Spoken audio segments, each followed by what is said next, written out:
Hello, everyone, and welcome to this live stream where we are going to talk about CASPAR David Friedrich. This is a new episode of Learning from the Masters. Hello, everyone. Hello, Polar Bear. Hello, ASO. And hello, everyone tuning in. Excuse me for my voice. I'm still a little bit sick, so hopefully it will not be too disturbing. But today we're going to talk about Friedrich, which is an artist that I really like. As usual, this Learning from the Masters episode is not me instructing you in any sort of way because I'm not an expert on Friedrich. It's just me looking at another at an artist from an artist perspective. So don't expect to learn anything serious. This is not a course on the history of art. And yeah, this is just ramblings about an artist that I like. And I think this is the point. I hope that you like Friedrich because this is really an artist that has changed my perspective on landscape and I'll talk more in detail about why I like Friedrich. Hello, McPaulins. It's alright. I'm fine. It's just my voice is a little bit. It's gonna be very deep and very soothing like this probably, but it's not on purpose. So I hope it's not too disturbing. Let me try to adjust this camera. All right. So. Okay, everything is running. Can you hear me well? Can you see the screen right? Can you see? So Friedrich was born in 1774. He died in 1840. All right, so just to give you an idea, that's the only information, like the only actual, true, genuine information you're gonna get from me. The rest is just going to be me ramblings about why I like this artist and why I like how he paints. And for this episode, it's going to be pretty interesting because it's going to focus mostly on composition.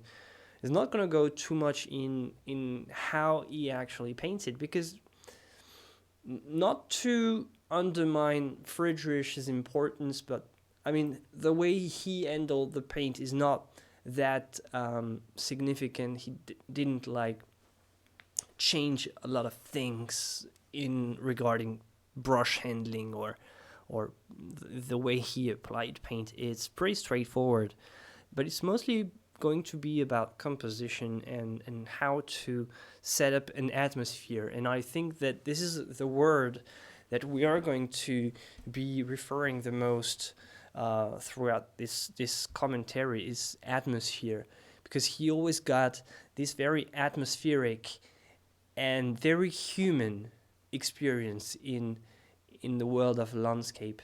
Hello, Maya. Hi, Michele. Language was better. You had an English exam. All right, cool. Hello, Petka.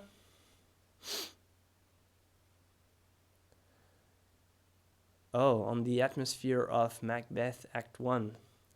It would, like, you could actually take a lot of the landscapes from Friedrich to work as landscapes for this kind of dramatic things, because it's always about the human living inside these landscapes. There's something above the horizon, so to say, and this is really what has always attracted me with Friedrich, is that there's always most of the time you can relate the force of nature to the tiny appearance of a human figure, and this is what's the strongest in most of his paintings. And this is something that I really like how he's making something very atmospheric. And it's not just about how the landscape is, which are actual landscapes that exist, not all of them, but most of these landscapes have a specific, like you can go right on the spot, but there's always something very human about everything he does, and I think this is what's always been a great the greatest idea in Friedrich for me. I've always been interested in that. All right, so what do we have here?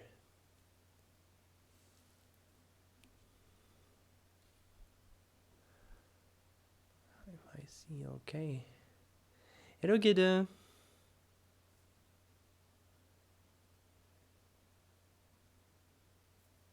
Hello, Anna. Hanan, sorry. All right, so let's start.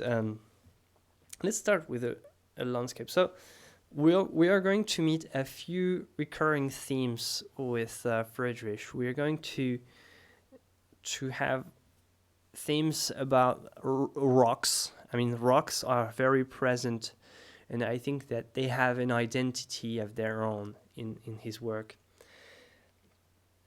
We are going to have some boats leaving, and this is also a recurring theme. And what else? Like ruins as well. Of course, people looking to the horizon, and the viewer actually looking over the shoulders of these people.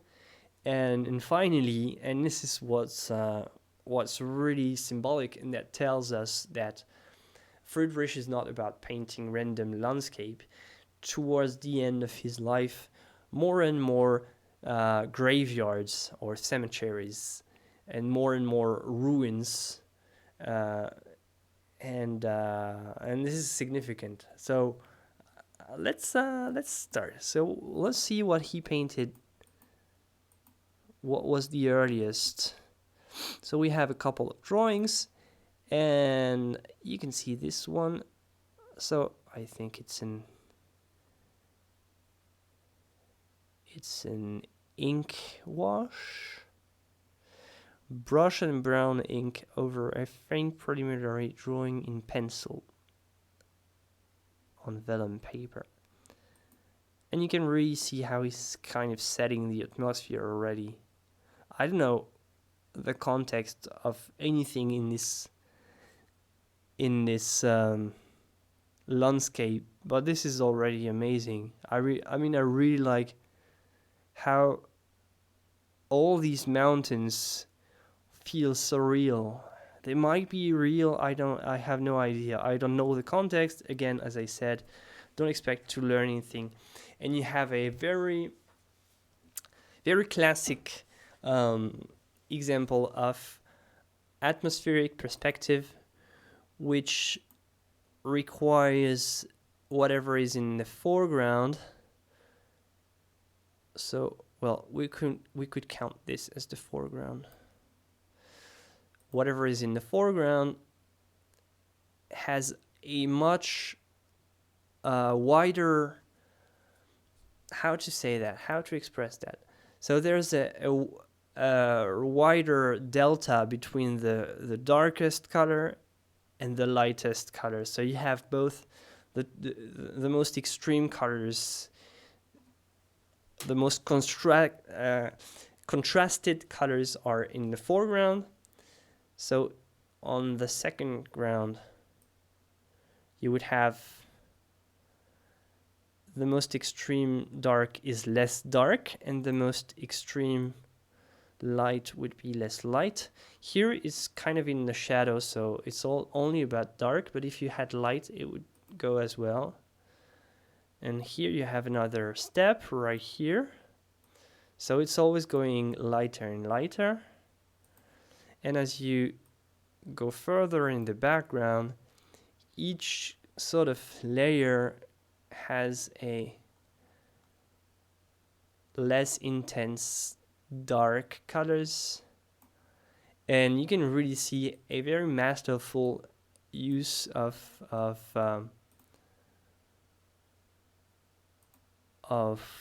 light colors in a ink wash right there in these mountains. Like you can barely see if is there a mountain here or is there not? I mean, it's really hard to see. I think it's hard to see if there is a mountain. I would say I mean, that's successful because you can really see everything recedes in the background, and yeah, that's really skillful already. In a very atmospheric. Let's zoom in to see if there is a mountain here, because that's a real question. There's a tiny mountain here. My question was, is there something here? Apparently not. But see, it's so subtle. I mean, these mountains in the background are really something. And it makes it sort of feel like there's a castle in the sky, almost. And I really like this. I really like this element that pulls your imagination away and really bring you in a new world. I mean, if you only let's take only this foreground, well, it's pretty basic landscape.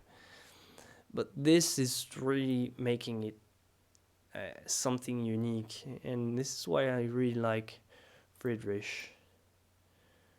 Really enjoy this painter.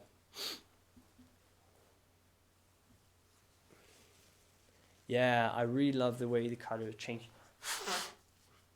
And the sepia makes something very soothing. Hey Jim.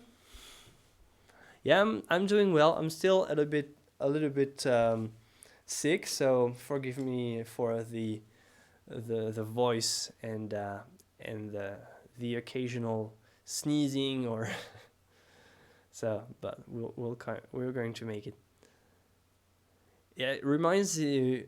It reminds of Chinese art or yeah, exactly, Japanese or this. But this foreground looks very Dutch, Flemish kind of style, like this type of tree foliage. Everything is very very sharply designed. I mean, you can really see the rocks, and you can almost count how many leaves there are in this tree.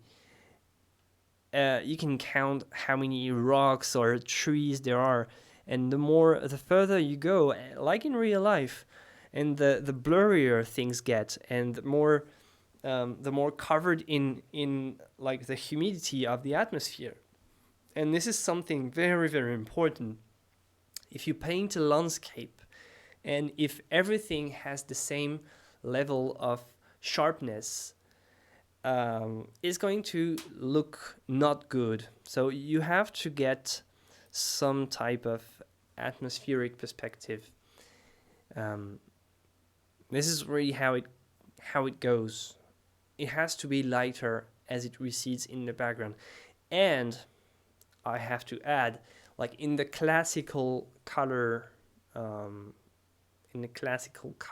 range, it has to get more and more blue as you recede in the background. So the further you get towards the horizon, and the bluer things have to get. And yeah, occasionally you can also have shadows that are very strong. They can also have an element of a dark blue. That can be also a thing, like in the background. But yeah, really amazing drawing. Oh, and there's a nice city right there. See, there's always a human element with Friedrich. This is what I really enjoy about his landscape. And you can see there is always something. These hills are always affected by the presence of a human. There's always a human presence somewhere in whatever Friedrich is painting. Oh, look at this! I have never seen this. There's a little house. Very subtle and very. I really like how it all works, because you're immediately attracted towards the the huge mountain and the castle. Or is it a castle? Yeah, it is a castle. Maybe it is a real castle. I don't think he would have. Well, it might be. Might be a castle somewhere. I have no idea. I should read the thing, but I don't want.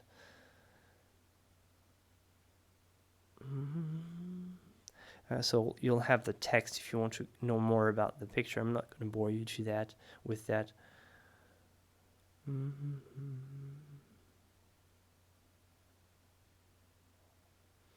About the 4 seasons. All right.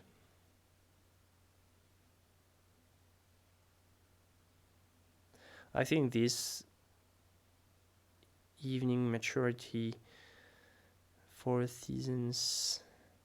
I think he was not making the titles himself. Oh, okay. Old age and death. He was not giving these titles. He was not probably saying this is a picture about old age. He was letting it to the viewer to interpret however he was willing to. He or she. And yeah, this one is a lot more symbolic. On the atmospheric side, it's a little bit less, I would say, successful than the first one, but this architecture is really something. And that's a very strong recurring theme with Friedrich. And I really enjoy this. I really find that putting this in a landscape is something that really makes it for me. It really makes me want to use to do landscape like this. He reused some mountains, trees, etc. repeatedly. I have a book about him where there are many examples of these reused elements. Oh yeah, okay, that's interesting, Bruno. Thank you. Yeah, that's interesting. It means that it's kind of, he uses like elements in a symbolic way, sort of. Would you say that, Bruno? Hola. I don't know. Sorry, I can see your name in Arabic, but welcome and hola. And if you want to state a name that I can pronounce, I will try to pronounce because I cannot read Arabic. Yeah, so he reused some elements. Oh, okay, that's cool because I've also seen some of the landscapes like on the spot that you can actually go and have a look at some of the spots that he chose. And okay, he made many sketches, and if he likes a tree or something, he reused it many times. Well, that's good to know because I didn't know that. I knew that he was painting on the spot and always adding something, like most of the time a character, some people, some ruins, some rock, some weird thing. Okay, so that's interesting to know. And that's really how if I personally had to paint landscape, this is probably the kind of approach that I would probably choose. All right, see you later, Paul Bear. He composed his landscapes from this element like a patchwork. Yeah, that's also what I thought. So, what would you say about these ruins, for instance, Bruno? Would he make it entirely from his imagination? Would he reuse some sketches? I think he would reuse sketches, and you can actually use sketches that you did on an actual church. You don't have to go to ruins and look at actual ruins to figure out how to draw ruins, because there's something very chaotic. You have to just get a few elements right, like this shape and some of the ornaments, and the rest just make everything crumble down, and there you go.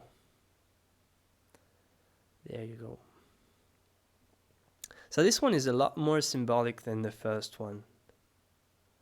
A lot more symbolic. The first one we saw about autumn was a lot more, how could we say, like the landscape was a more prevalent part of the drawing, but here, right here, clearly the old man is the most prevalent part, and the ruin is kind of symbolically engulfing this old man into what appears to be the end of his life. So this is clearly a very strong symbolic picture, not more on the landscape side, which says a lot about Friedrich, because everything in the landscape, in the scenery, everything is symbolic. Everything is here to depict the human condition, to me, like personally how I see it. And it's not a journey through the world. That's not a journey into the world. It's more some kind of internal experience. 100% from his imagination. Yeah, that's possible. I mean, just get somewhere and just take the design of a church and just take everything out and just put this, and you're good to go. You have your elements. Yeah, so I would say this can be made from his imagination. Nope, sorry, I didn't want to do that. Okay, I've got my circle. My square, sorry. So you just have to pick this and this with the perspective, and there you go, you have your ruins. All right. So symbolism. So guys, you have to remember that Friedrich was a romantic artist. So, these are some of the sketches of ruins. These are made on the spot. Oh, he's taking notes. The signature and the location, apparently. And this is probably a museum or a conservatory thing, curator thing. They used to do that. I never understood why. So we would make sketches like this and then work from that. Okay. Statue of the Madonna in the mountains. So when I told you that there's always a human reference somewhere,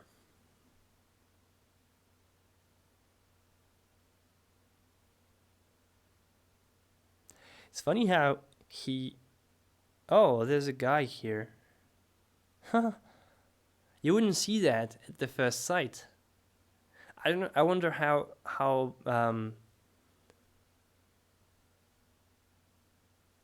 he almost never painted actual existing landscapes. He composed it from his sketches, added symbol, etc. He actually did some actual landscape. There are a few of them. I actually saw a documentary where the guy was right here on location, and they had sort of like a morphing kind of imaging thing, and you actually see how it's right there. And in the same documentary, the guy also comes with the picture and shows it. You have to be right there to see it, but yeah, you can find it. But he was making a lot of things on his own, and yeah, that's pretty cool. I really like how he made this guy right here praying or kneeling to his human condition. And I have questions about this. Not the Madonna, but this right here. Why put this? Why put this tree right there? I'm wondering. So the main focus is supposed to be the stature, right? Why cut it away like this? Or not even cut it away. Why take some of the lighting? Why steal the main features thunder? Hey, C Diesel.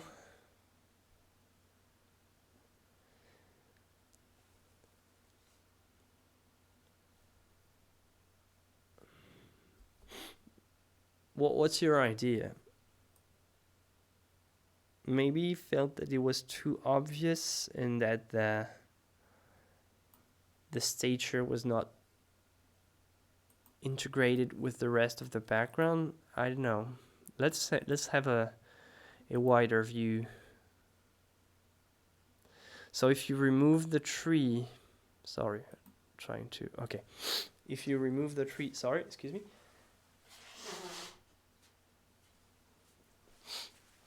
So if you remove this tree, you can only see that. And if you have the tree, you can sort of wonder.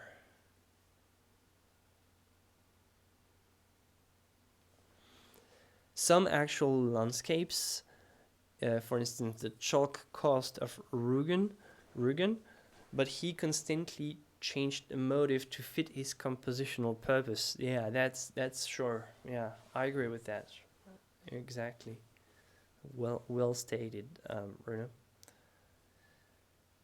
So, yeah, I wonder why he used this tree, but maybe just to sort of integrate the stature with the nature, or give the impression that nature and the human form are sort of together. But one thing is for sure is that the actual human present in this picture is abysmally small in comparison to the rest. And that's already a clear statement.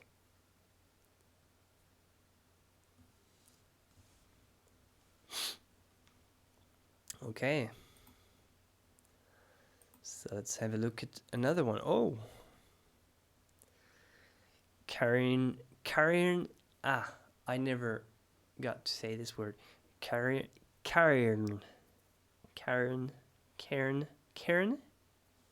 in snow. So let me just have a look. Okay.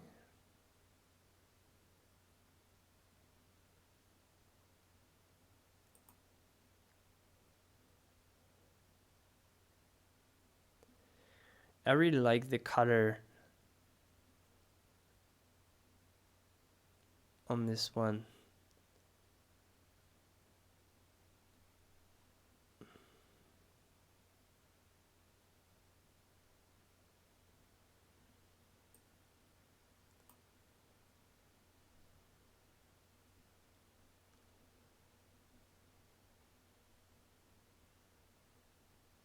So a cairn is a funeral thing, right?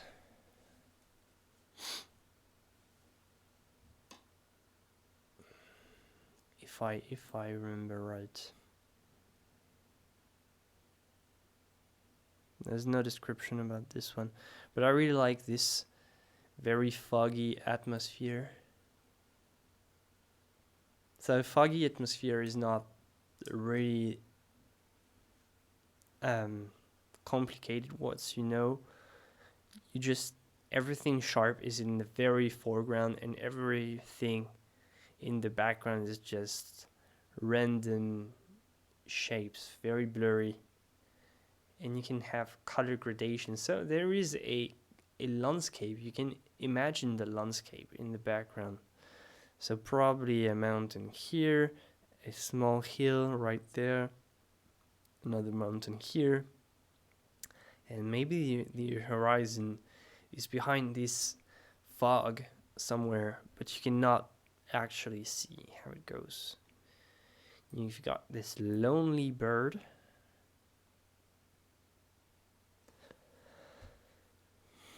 Hello, Zakaria.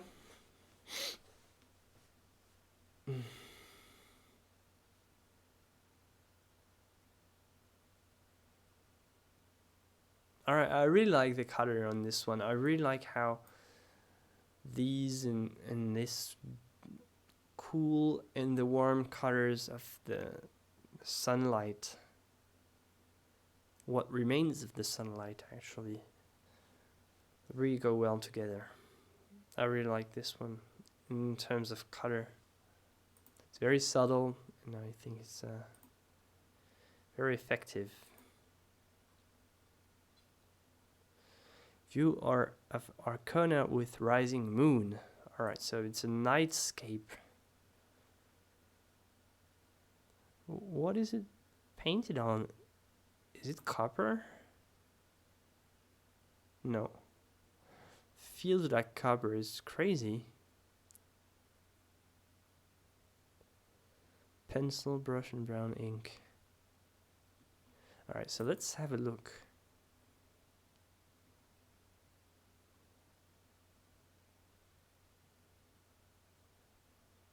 It's funny because it really feels like copper. I really like how the warm ink is creating something very soft, and the atmospheric perspective on this one is absolutely perfect. It's breathtaking. And what's funny is that there is still a lot of detail in the background. There's still a lot of stuff, things to see. You can actually see all the waves and everything. Everything is clear. It's just far. That's the beauty of these types of landscapes. So the trace of human is here. Let's have this wall, this thing.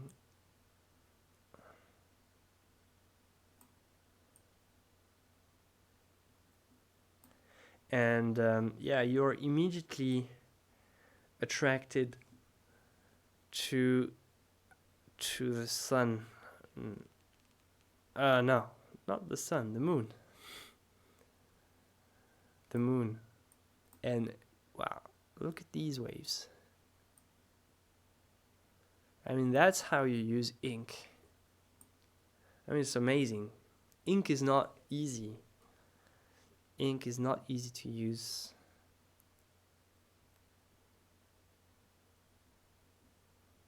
That's really amazing.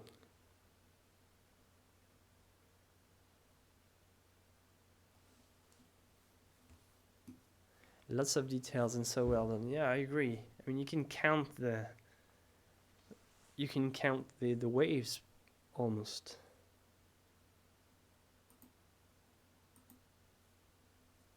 All right, let's skip to the next one.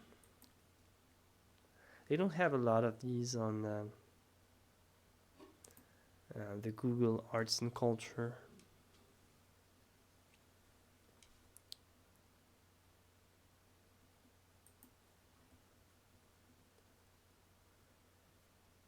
And this one is a very famous one. It's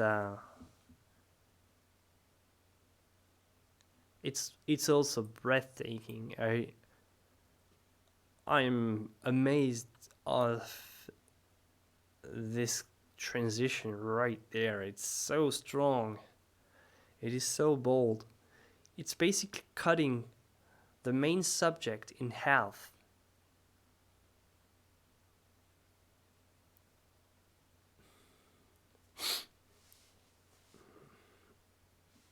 That's just amazing. Hold on. Okay. That's really something. Look at this. Oh, there's some age cracks, or what is it? Is it drawing issues? So they are burying someone.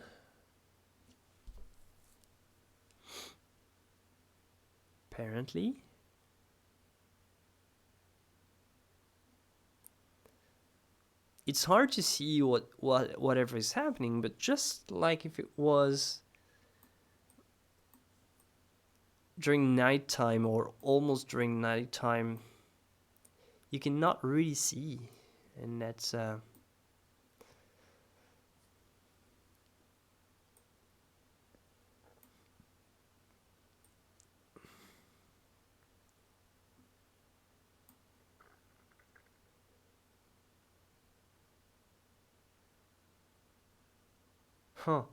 this is amazing when you zoom out and you finally see this light on top of these, and it's like you're breathing again. It's sort of you're halfway, you're drowning halfway into this painting, and the only hope is this sort of evanescent light. And it's amazing how it's so strong in atmosphere. Really like the transition in the background. Yeah, and it's not even a transition in the background, it's a transition everywhere. I mean, everything is cut in half, following this sort of curved line.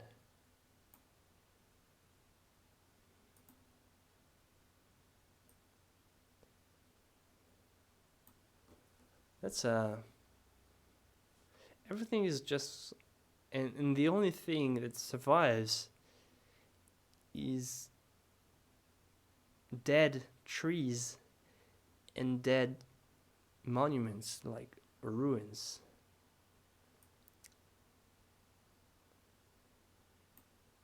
It is very strong. I mean, however, even if your idea is to paint dead trees and ruins, you're going to say, all right, I'm going to paint dead trees and ruins. It's very hard to have the idea to put everything in a sort of dark, black cloud, sort of. You wouldn't have this idea. I mean, it's really something to think about, just painting everything almost dark. I mean, it is not covering it, but it's taking part of it. Everything feels like everything belongs to this, what seems to be a black cloud, but it's not. It's just the actual landscape, but it's all blurry and foggy. And these are gravestones. Yeah, absolutely, of course. Gravestone everywhere. So it's a painting about death, probably, about life and death. But it's very strong, and I really enjoy how these ruins kind of cut the landscape. Sorry. I've always been impressed by this one, but this is not the only one. There's always something. I mean, look at this one. It almost looks like an abstract painting. But the simple, tiny element, the presence of a man here,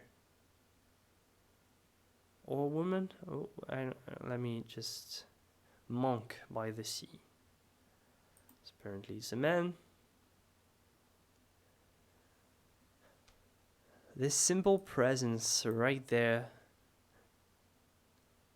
makes it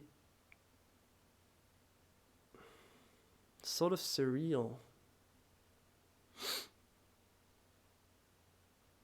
This is surreal because in my compositions, I always, whenever I include human forms, looks so dreamy. Yeah, it does.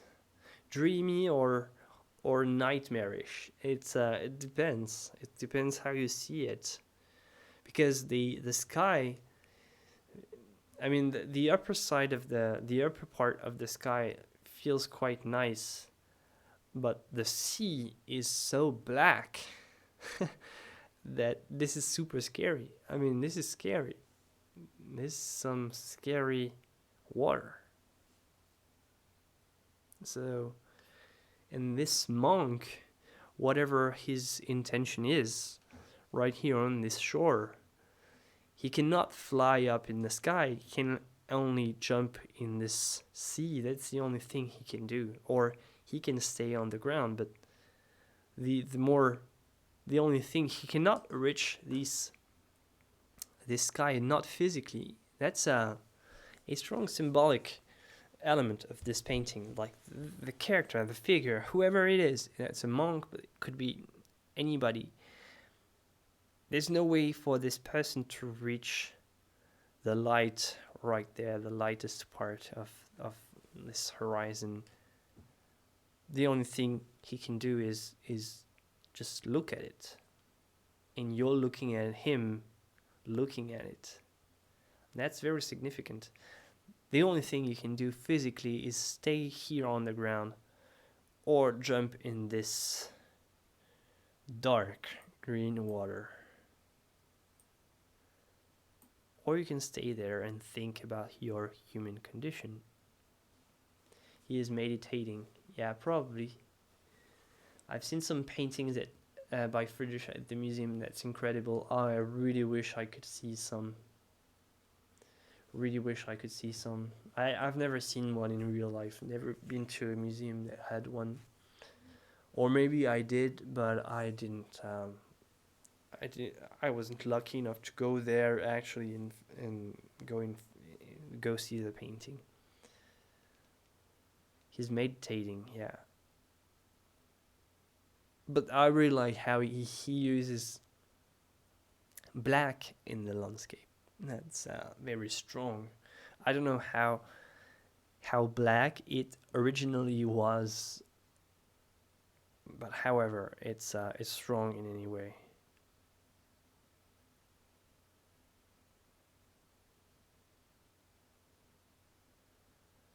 Interesting how the strong horizon line is broken on the left too.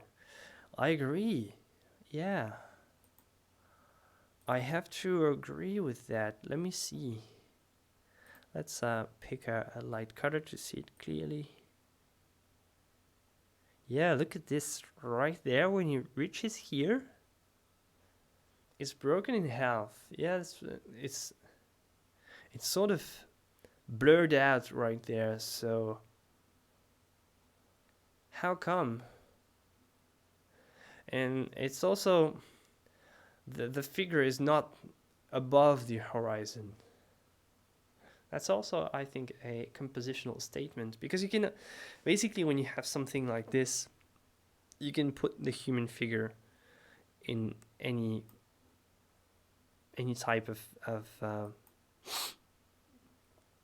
you can put it a little bit closer and have something like fit in this kind of square. You can even go further and be like this big, or maybe this big.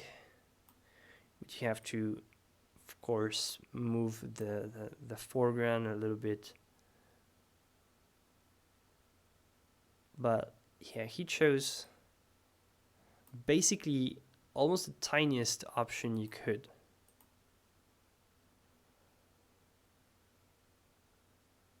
And dark as well.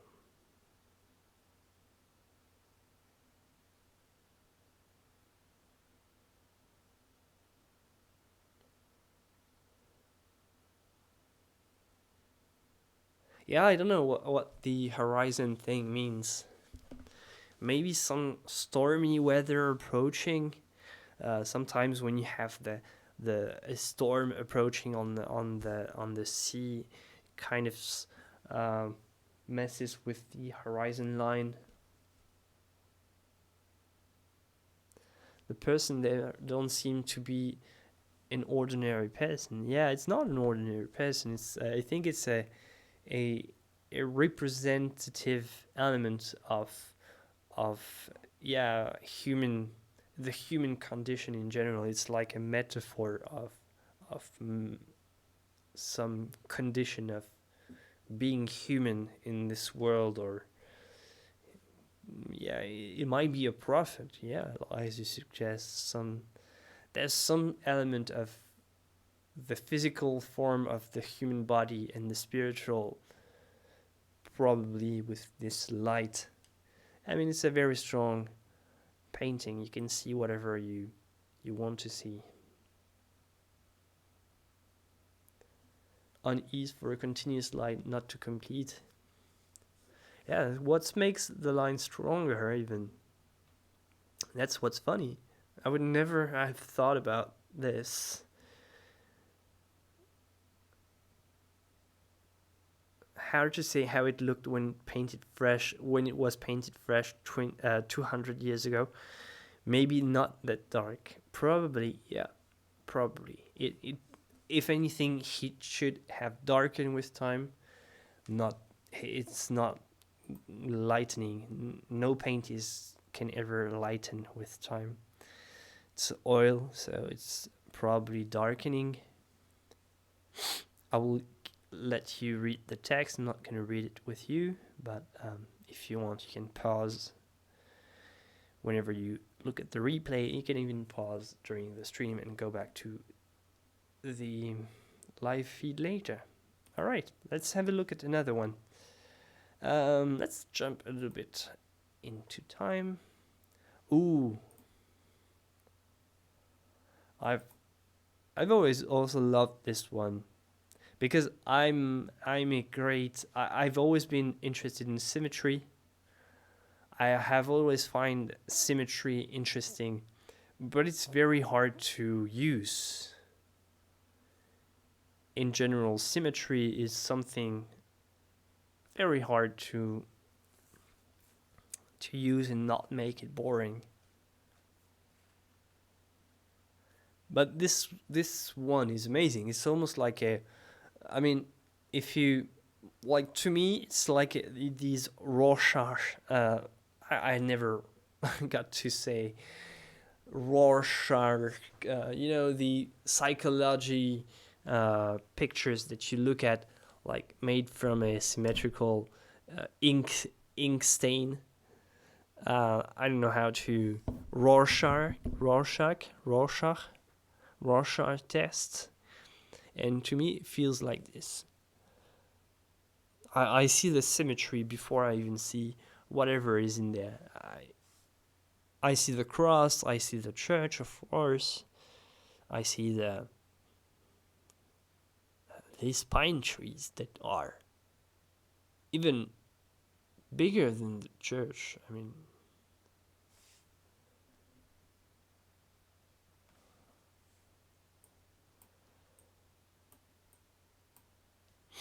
it's almost like this.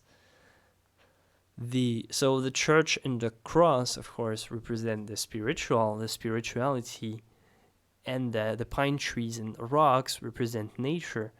And it's almost like spirituality is somehow lost in nature. It's surrounded by nature, and nature is holding the spiritual elements, but at the same time hiding it.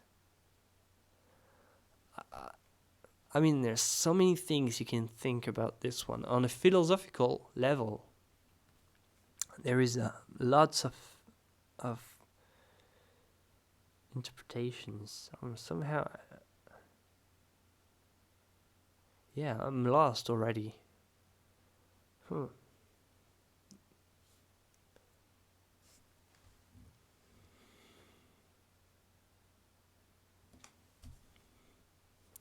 Let me look. I mean, it feels simple, but it's not.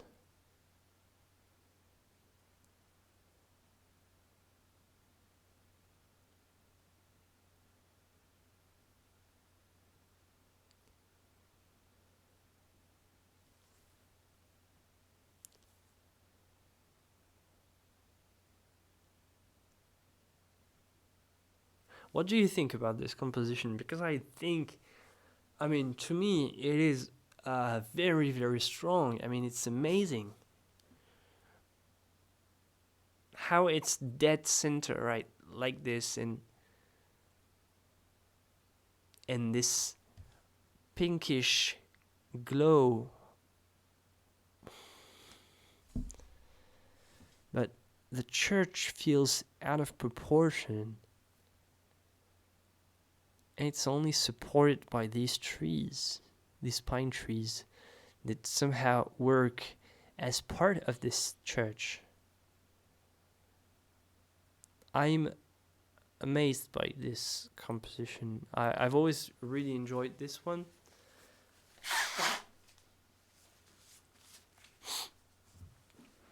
But I really like this.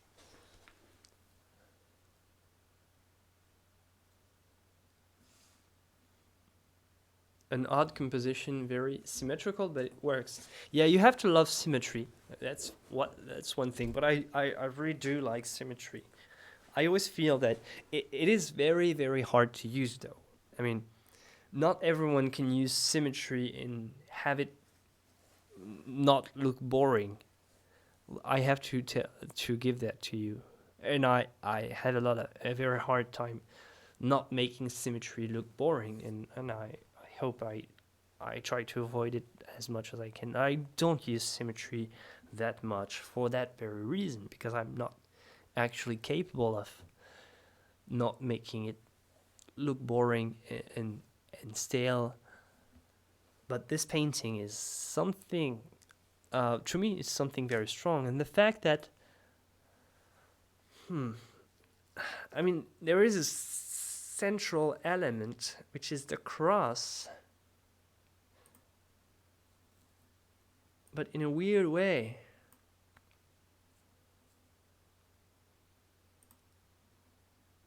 It is hidden. If it wasn't for a very, very subtle value shift in the few tiny specular reflections, you would almost not see it.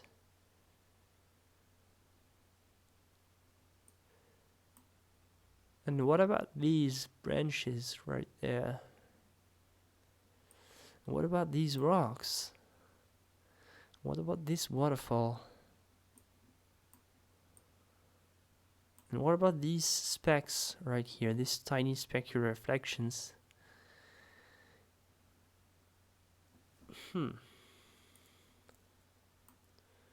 why is this church feeling so unreal? And why does it feel that these pine trees are part of the church somehow? Oops, sorry.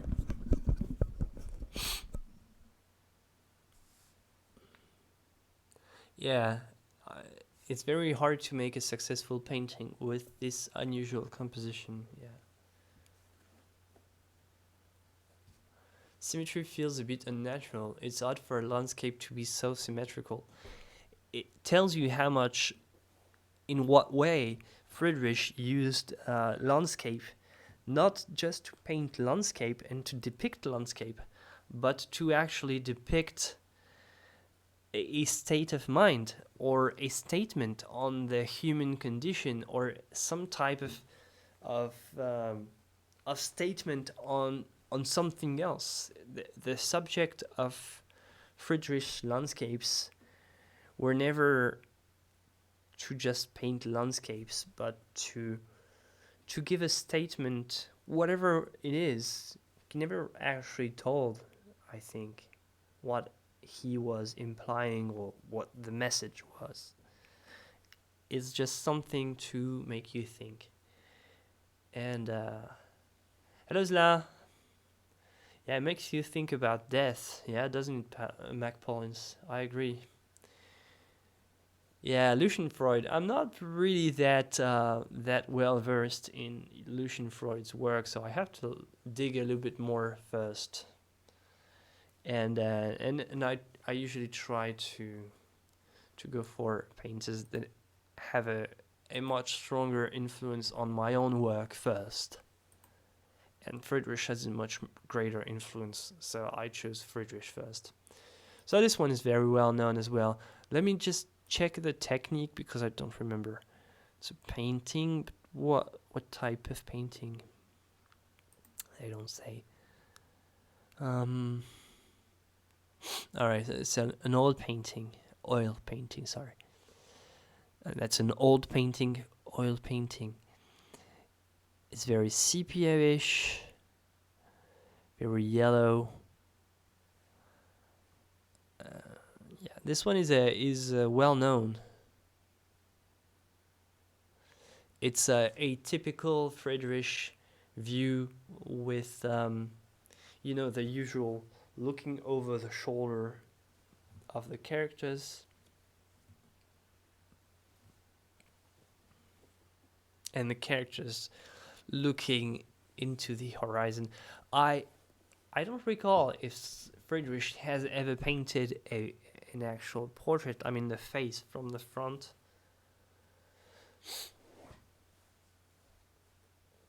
He wants you to think death, it means look at your destiny. Yeah, I think that's probably what was the point of the previous the previous painting. Yeah, I agree.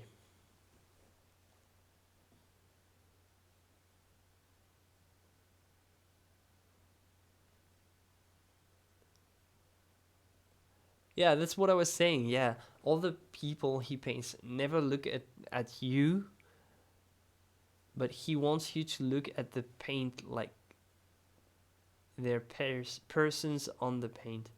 Yeah, it's like directing the viewers in direction with he. Bruno says he usually painted people from the back, very few exceptions. Exactly. So that's a way of bringing the focus not on the character. So you look in the same direction as the figures. So what can be the meaning of that? So the human characters in the paintings are not the main focus first. So the focus is not the people itself. The focus is somewhere else. But very often there is still a human presence in the landscapes, which is also significant. So you're right there looking with other people towards the horizon.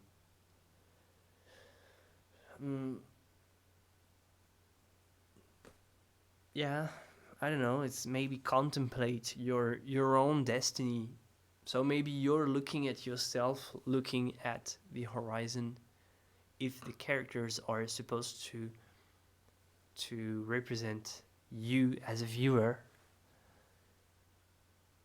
I mean, generally, if you cannot see the face of the characters, they could be anyone. So why not you? Maybe you're just looking at your own condition, at your own person, looking at the landscape, looking towards the horizon.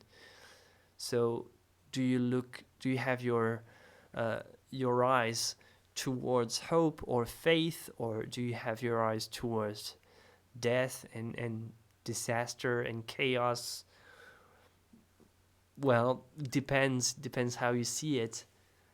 And really, in a landscape like Friedrich's, you can see chaos, or you can see unity, you can see death, or you can see life. You can see everything. Everything is can be stated about these landscapes.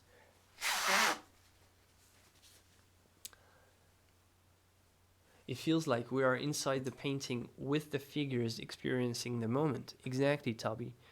Yeah, it's like you're one of the guys right here. Or yeah, like these two guys are your friends and you're just wandering in the forest and they're just a few steps ahead of you and they stopped to look at the landscapes. So you're really part of the environment and not just part of a scenery. You're part of a specific place in the world or in the imagination of Friedrich. It was a way to say something to the people to decide about their lives. It was also very expressive paint at this time. The figures lead the viewer to the focus, and the figures help give a hint of the proportions. Oh yeah, that's a very good point as well. Because generally, the figures are tiny in comparison to the rest of the environment.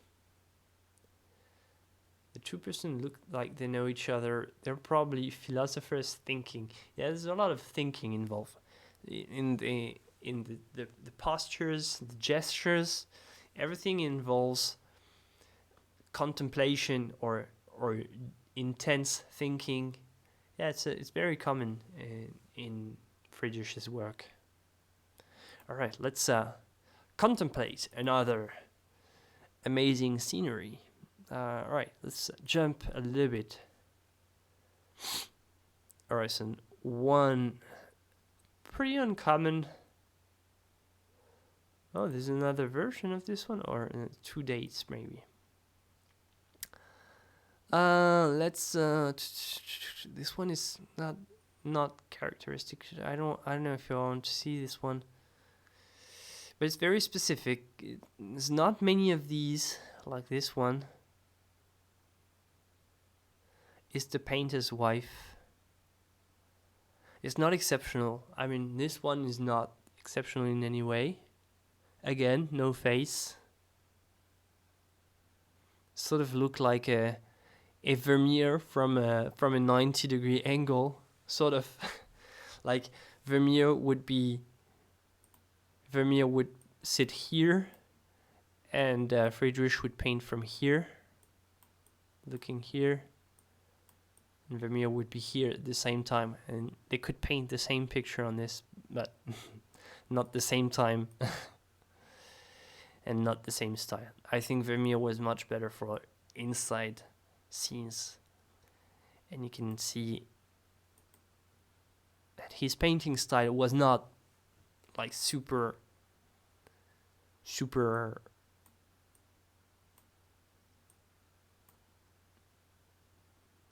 eloquent in itself. So this composition, I'm not a huge fan, and as soon as the composition is not perfect with Friedrich, the thing gets a lot more yeah, okay, that's a nice painting, but that's a strong painting, very famous as well. It's a moonrise, and the boats are coming in. So you have to always looking far away. Maybe a king with his server. That was his wife, apparently. The painter let you thinking about the person. So this one is very famous.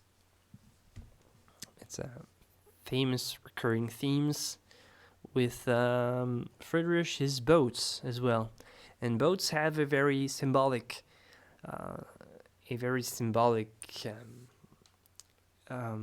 importance,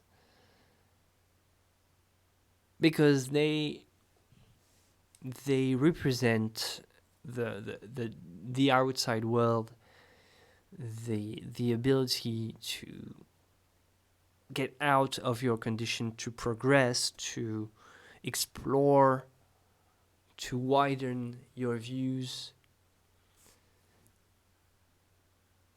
And for this one is full of hope and full of it's a lot less dramatic than what we've previously seen. It's not, I would say this one is a lot more about positivity than the previous one that we've seen. Don't you think? Because like the boats are not, they're coming back. So maybe they bring fresh news, maybe they bring fresh resources, maybe they bring a new hope to these three characters that were kind of waiting. I don't know if they're waiting for the boats.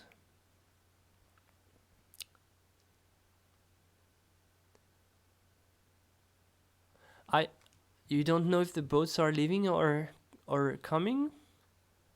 I think they are coming back. I would say.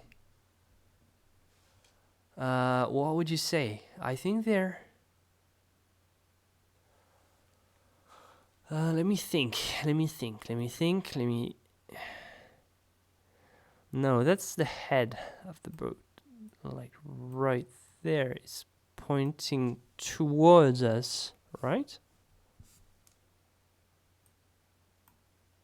Is it? Oh, but that could also. No,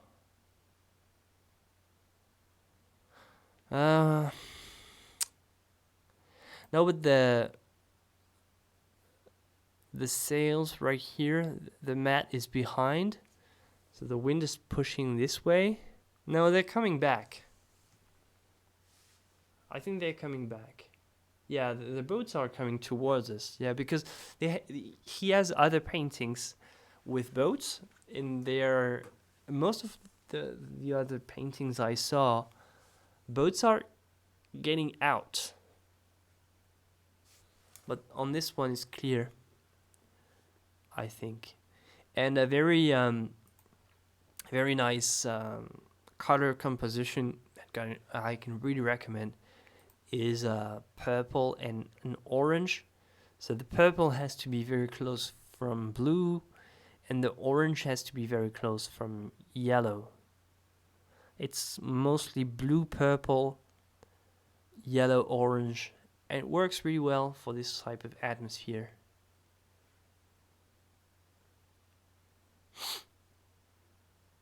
And it makes a great color composition for sunrise, like this very original color composition. Oh, graveyards, a cemetery. All right, so characters again. What are they doing? Hiding? Going there? What is happening? Oh, it's interesting, this bush, I never saw it. It's not even finished. It's still in the wash state, so it's the very, very first state. I think he has probably left a lot of things with this wash. Probably. Oh, okay, I didn't see that. Okay, we're going to have a closer look at this. I just saw that. I never realized that there was this angel thing. So you can see that he started with a wash of umber or maybe some kind of ochre, and you have this.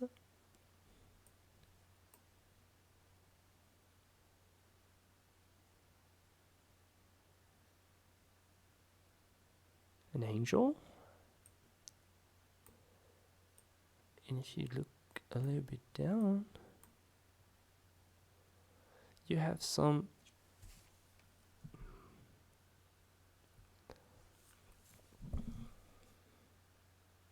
figures digging, crawling.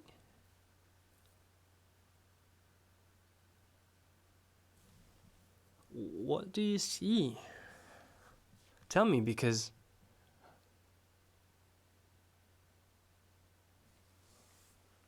digging?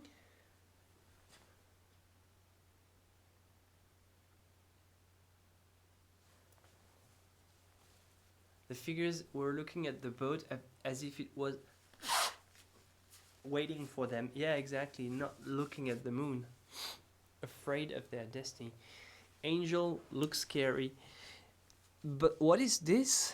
What do you see in there? Because,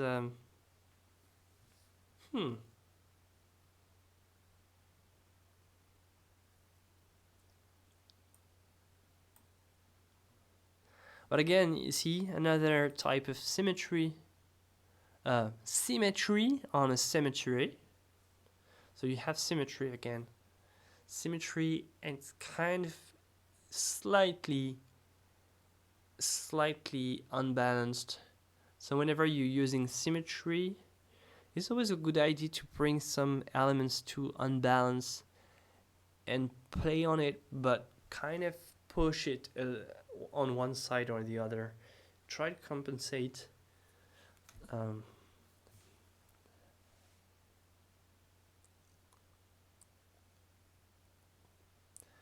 These figures witnessing their friend being risen from the grave as an angel. This one looks very unfinished. Yeah, but I don't know. If you want some autumn color, I mean, this looks very unfinished for sure. But if you want some kind of autumn things, autumn colors, why not? What I'm not a fan of, I have to say that, is this foliage. I'm not a huge fan of this foliage, I have to say. I think it's... No, it doesn't work with the skyline. To me, in my opinion, it's too mushy and too light. Well, that's my... Maybe it's unfinished, I have to say. Maybe it's just a rough outline of the angel that he wanted to represent. But it's still very atmospheric. Let's see if it was... Okay, there's no description on this one. So, I don't know. You have to make some research to see if it was finished or not. Just on the middle...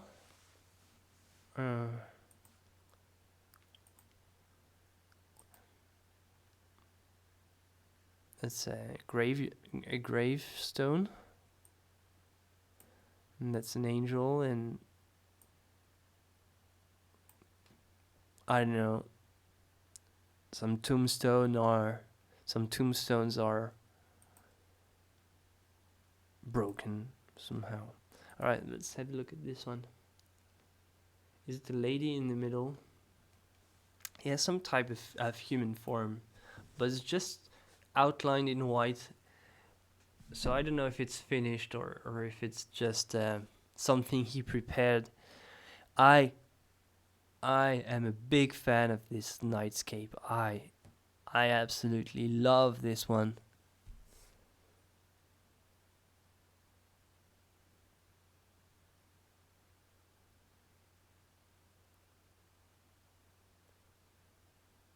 I mean, it's amazing. You could do that with charcoal and just a little bit of a pastel.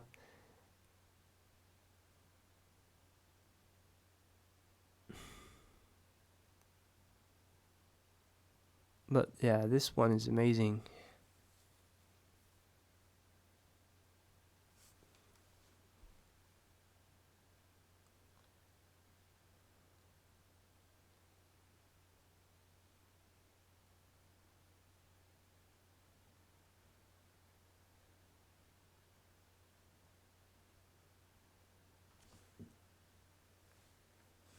Hello, Mike.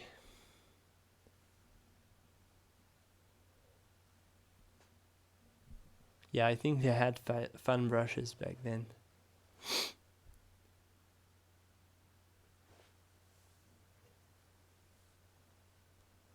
Yeah, maybe he left the composition unfinished. Yeah, that's pretty usual for every artist to just try something and then meh, or no, not enough time to finish it, or yeah, But this night view, this nightscape, looks really good. I really like this. How a very simple touch of color can make everything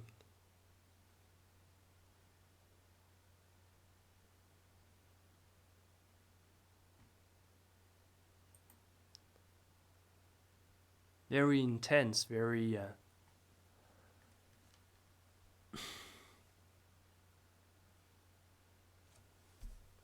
very contemplative.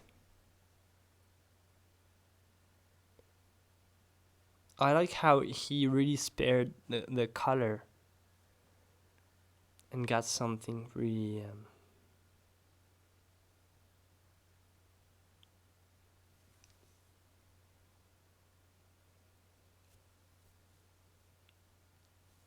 really intense.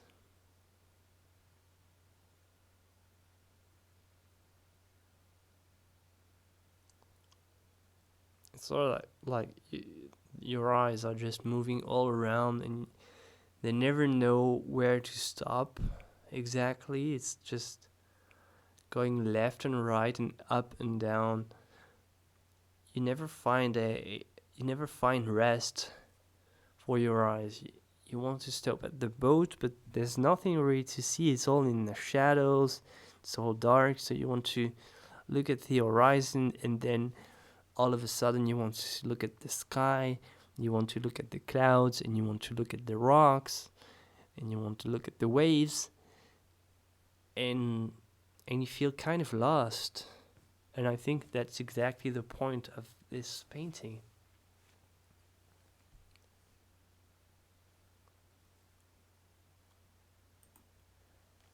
It must be beautiful if it looks like this where you are.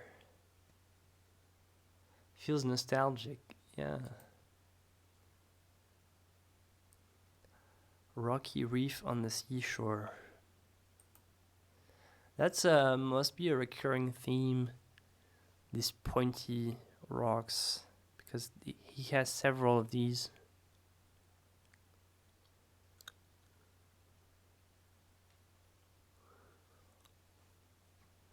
I like the color on this one as well. What is this? Oh,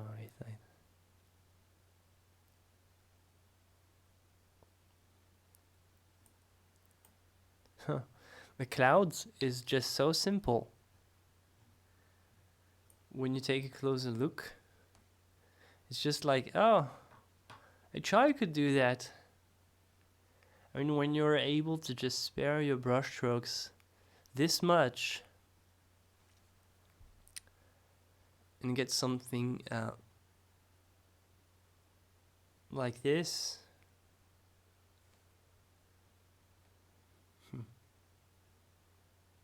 But you have to have this slightly darker cloud right there. And it has to be aligned. So if you're looking to do this type of thing in one of your painting, it has to be aligned. See? So the reflection speck here.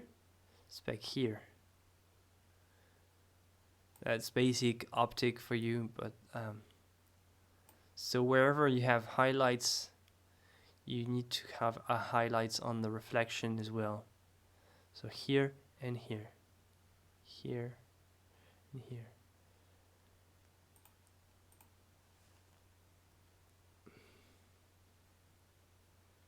Is the moon the small white spot? I think the moon is behind all these clouds.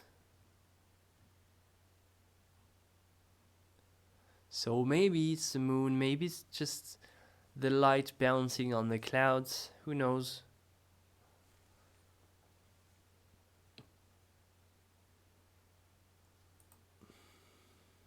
Hello, Vox.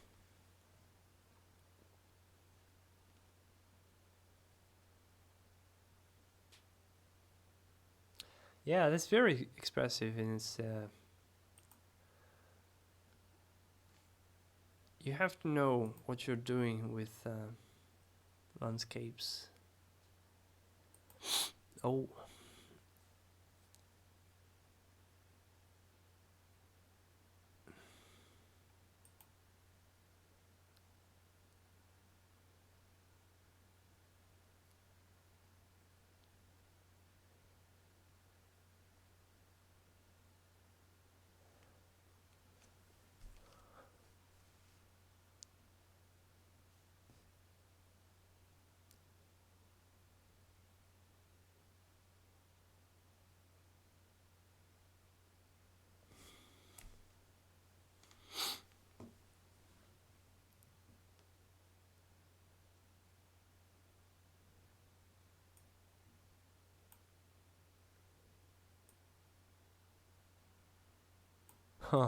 I really like these pools of water right here. I mean, this is the main focus of this painting to me. Besides the almost surrealistic sky. But, I mean, I really enjoyed this part right down there. Almost like you want to go walk around in there. And put your feet in these puddles. Oops, sorry. It was a mic drop, everyone. Mic drop.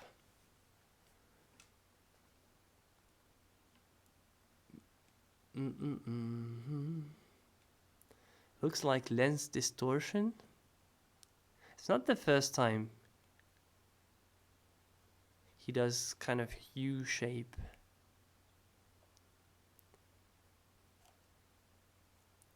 Yeah, the color is very something on this one.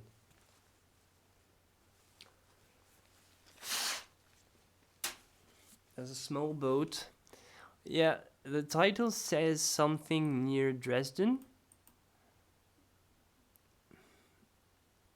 If someone is German, I don't remember, or I have never done the great or the big, I don't know what, near Dresden, which is a city in Germany. So it might be something that exists, some place that exists where boats actually sail.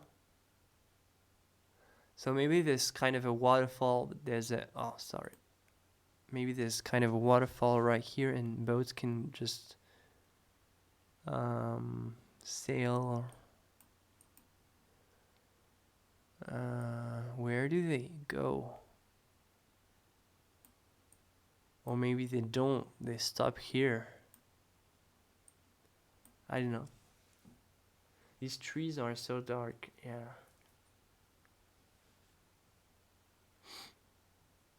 For me, landscapes needs a lot of planning, changing parts to complete what you're trying to show. That's exactly the point of Friedrich, which he was not painting landscape, he was painting humanity and into this, on this earth, kind of. More than mere landscapes, he was painting the human condition and the human form.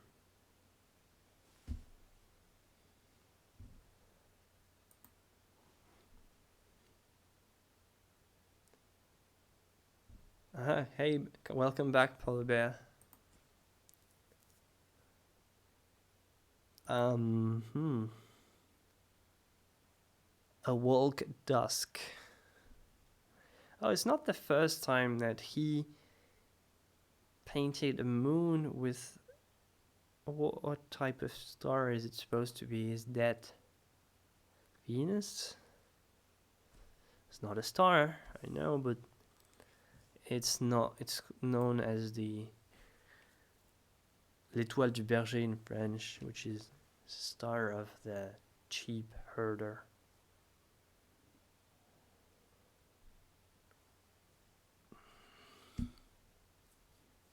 Maybe Jupiter? There's another one here. Are these stars planets? Or is it dust? That's one. But is it one? Oh, you can see the compass hole. Can you? It's funny.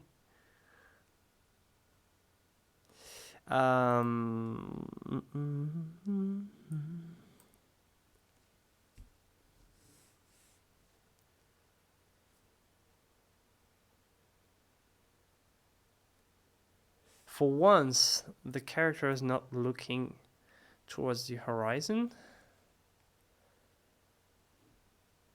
but still looking down. Nice name for a star. Could be Venus. Yeah, because Venus is a pretty pretty strongly lit, close to the nightfall, and just before the morning, the sunrise. So this is the time where normally you would see Venus, because it's close from the sun.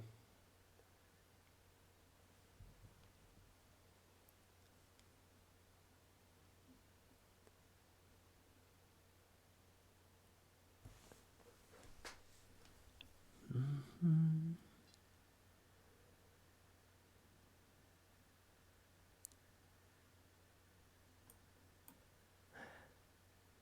It's funny that when you look very closely, his style has nothing really special. I mean, from very close, yeah, nothing really that impressive. But you have to look at the entire picture and the atmosphere. It's really what matters to me with Friedrich. It's the atmosphere and the color choices as well.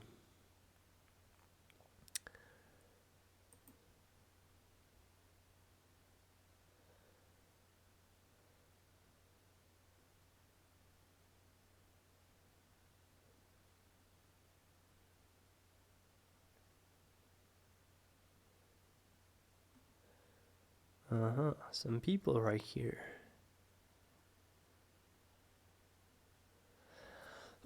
Some ruins again.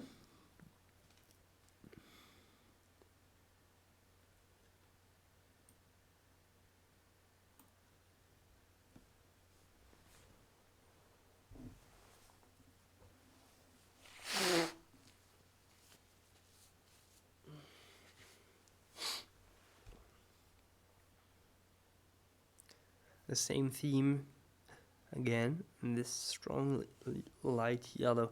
I would never think to use a yellow that strong. I mean, if you just mix on your palette this type of yellow, you would think, well, it cannot work. There's no way something can be that yellow. But if you look at the entire picture, it works quite well, because it's tempered by the very dark blue, the brown, and the shadow shapes that cuts the horizon in half, sort of like there's two horizons. There's the ruins and the mountains in the background. So once you cross the ruins, you still have some things. You can go even further and further and further and further. You have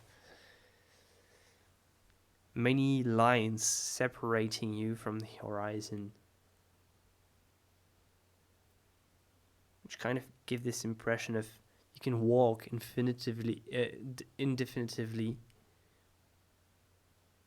I don't know if it's a word. Looks like intro to art, how to convey distance. Exactly. You can just take some paint and mix a scale of like 10 gradations of values of the same dark green, sort of. So you start with very dark and lighter and lighter and lighter, and just put stripes, boom, boom, boom, and you just try to make it look like mountains at the same time as you go further, and you have atmospheric perspective. And put some white to make it kind of washed out in the distance. You would say, oh no, white makes things look milky. Well, that's the exact time when you actually need it. Oh, you don't want to mix too much white and do this and do that. Well, sometimes you actually need it, like for this type of thing. Right here, you need some dark green. And right there, you need some white to make it look very washed out, because it's foggy.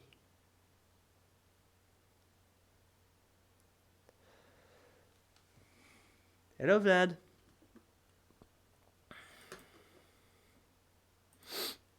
And last paintings. A walk at dusk again. Landscape with graves.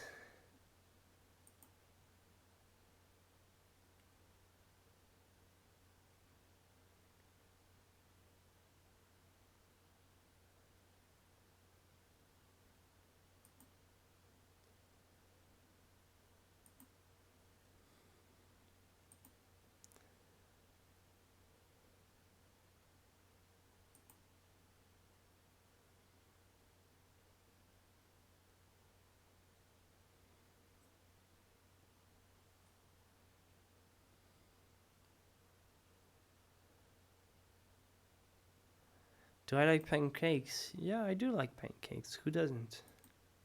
I like pancakes. I like crepes. Of course. Landscape with...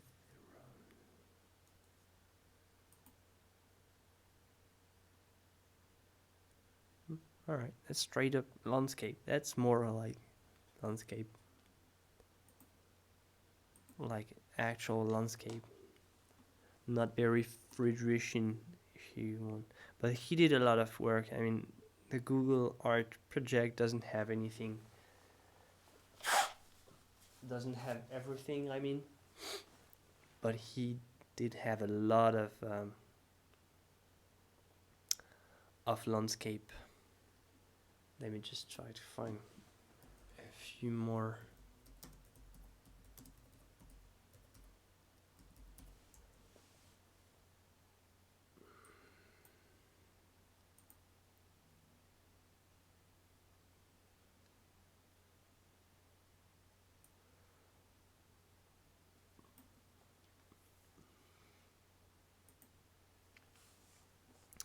Yeah, the Google Art project doesn't have all the landscape. Of course, the most famous one, probably this one, Wander Above the Sea of Fog, which is very, very, a very famous Friedrich painting, which very much defines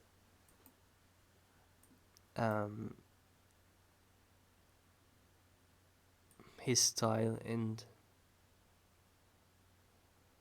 his type of painting. That's the definition of a Friedrichian painting, maybe his most famous one. Iconic, if we can even say that.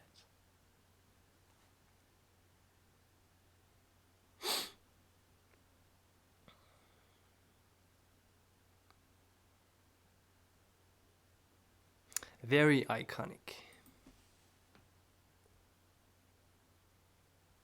Oh, I'm not the only one suffering from a cold. Alright, I'm... okay, that's cool. Yeah. Sometimes you just... Oh, there's another version of this one. Alright, cannot find this one. Alright, it's gonna be hard to go further into painting. Oh, this one is very famous as well. With the times of representing the ages. So the youth, midlife and old times. And the boats as well.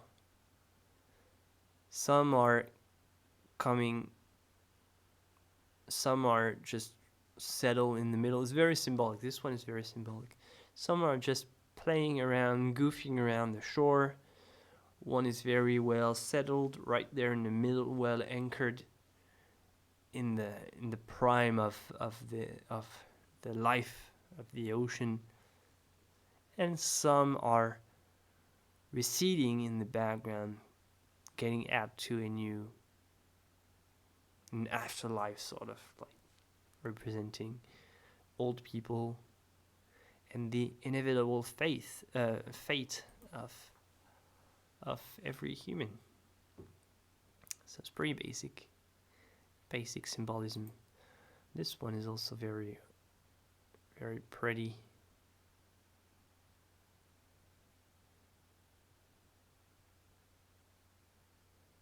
but it was destroyed apparently. Okay, I don't know. Alright, I'm on Google Image, so I don't trust everything right here, but alright, you see the gist of Friedrich. Alright, so I hope that you liked this episode on Friedrich, because I mean I really wanted to have an episode on Friedrich because it's a really important influence for me. Not because whatever I do sort of is inspired by his work, but I would love if I could take more of Friedrich's approach to atmosphere and symbolism in the form of symbolism in nature, in how the human life is in nature. And yeah, I would really like to learn as much from Friedrich as I can. So again, this was not a course on how to paint like Friedrich. It was just ramblings, as I always say.